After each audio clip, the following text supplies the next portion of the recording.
옛날에는 개천에서 용난다는 말이 통용되었습니다. 그러나 요즘 사람들은 그 말을 부정합니다. 사회 구조가 개천에서 용나는 것이 불가능하다고 보기 때문입니다. 이런 분위기 속에서 많은 사람들이 자신의 곤고하고 힘든 처지를 비관하며 숙명처럼 받아들이고 있습니다. 하지만 성경은 숙명론을 인정하지 않습니다. 성경에는 변화된 수많은 사람들의 이야기로 가득 차 있습니다. 하나님의 은혜를 입으면 누구라도 변화될 수 있고 인생 역전을 경험할 수 있습니다. 예수님의 족보 속의 여인들이 이 사실을 증언하고 있습니다. 그들은 다말, 라합, 룻, 밧세바, 마리아입니다. 다말은 유다의 아들인 엘의 아내였습니다. 남편이 죽은 이후 시동생과 같이 살았는데 시동생도 죽고 말았습니다.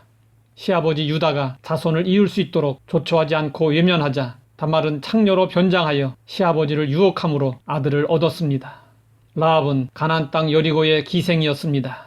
여호와 하나님을 알고 있었던 그녀는 이스라엘의 정탐꾼을 숨겨주었습니다. 세상적인 가치관으로 보면 적을 이롭게 한 매국노였습니다.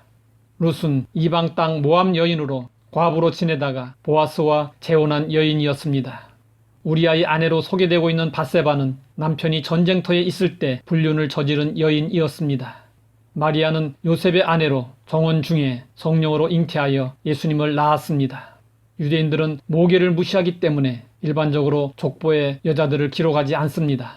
유대인 남자들은 매일 아침 기도를 통하여 여자로 태어나지 않은 것과 노예로 전락하지 않은 것과 이방인으로 태어나지 않은 것을 감사했습니다. 그런데 유대인들을 위해 기록한 마태복음의 예수님의 족보에 5 여인이 등장하고 있습니다. 우리는 이것을 어떻게 이해해야 할까요? 족보 속의 여인들이 주는 첫 번째 메시지는 모든 사람은 죄인이라는 것입니다. 마리아, 룻을 제외한 다른 여인들의 과거와 삶이 모범이 되지 못함에도 불구하고 이들이 예수님의 족보에 이름이 오른 데에는 그 자체로 분명한 메시지를 가지고 있습니다. 그것은 인류의 역사가 죄악으로 가득 찬 역사라는 것과 그럼에도 불구하고 하나님께서 그 역사를 통해 하나님의 나라를 이루셨다는 것입니다. 족보 속의 여인들이 주는 2번째 메시지는 모든 사람은 믿음으로만 의롭게 될 수 있다는 것입니다. 예수님의 족보에 나오는 여인들은 죄인들이었지만 믿음의 사람들이었습니다.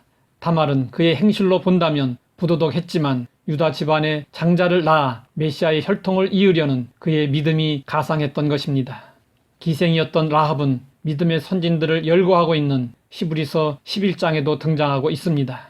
이것은 하나님의 구원이 신분의 귀천과 상관없이 오직 믿음에 있음을 보여주는 것입니다. 족보 속의 여인들이 주는 3번째 메시지는 은혜로 누구나 새 사람이 될 수 있다는 것입니다. 그들은 추하고 부끄러운 과거를 가지고 있었습니다. 하지만 하나님의 은혜로 새로운 삶을 살게 되었고 메시아의 조상이 되는 영광을 얻었습니다. 하나님의 은혜가 임하면 놀라운 변화가 일어납니다. 악한 사람이 선한 사람으로, 교만한 사람이 겸손한 사람으로, 미움의 사람이 사랑의 사람으로, 이기적인 사람이 이타적인 사람으로, 완고한 사람이 온유한 사람으로, 불평의 사람이 감사의 사람으로, 근심의 사람이 평강의 사람으로 변화됩니다. 어떤 사람이 오랜만에 전에 다녔던 단골 식당에 갔습니다. 그런데 식당이 완전히 달라졌습니다. 인테리어도 달라졌고 직원들의 유니폼도 달라졌고 음식을 담아내오는 그릇도 달라졌습니다. 웬일인가 싶어 직원에게 물었습니다. 이 식당 전부가 달라졌네요. 무슨 바람이 불었나요? 주인이 바뀌었어요. 주인이 바뀌면 우리 인생도 달라질 수 있습니다. 하나님을 나의 주인으로 삼아야 합니다. 내가 내 인생을 디자인하고 드라이브 할 것이 아니라 하나님께 온전히 맡겨야 합니다. 하나님 아버지, 우리의 삶이 힘들고 어렵습니다. 그러나 하나님의 은혜로 얼마든지 새로워질 수 있음을 믿습니다. 하나님을 나의 주인으로 인정하고 나의 삶을 온전히 맡길 수 있게 하옵소서. 예수님의 이름으로 기도드립니다.